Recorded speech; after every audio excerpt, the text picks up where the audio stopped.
Magpainit na ako ng mantika at iprito ko na rin tong isang pirasong talakitok na hiniwa ko lang ng pa-serving cut at inasinan ko na rin.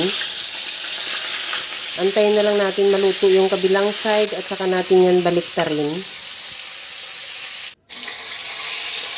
Pagka luto ng kabilang side, tanggalin muna natin sa kawali at ilagay sa bowl at i-set aside.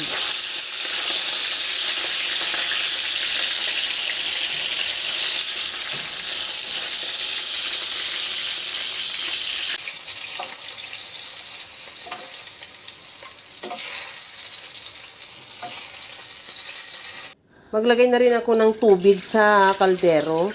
Mga 3 cups ang nilagay ko. Depende sa iyo kung gusto mo ng maraming sabaw. Pwede mo dagdagan o pwede mo rin bawasan.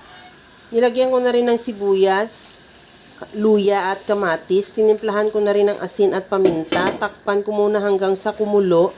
At ilagay ko na yung talong, okra, siling green at yung pinaka-stem ng kangkong. Pagkatapos yan, ilagay ko na rin yung piniritong talakitok para magkaroon na rin ng timpla ng piniritong isda yung ating sabaw. At takpan hanggang sa maluto yung gulay.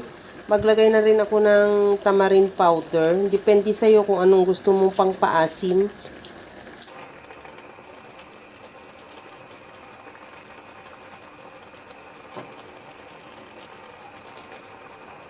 Okay na to, luto na yung gulay. Isunod ko na rin ilagay yung kangkong.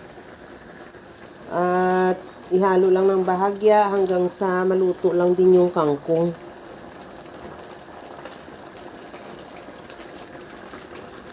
Lagyan ko rin ng onion leeks.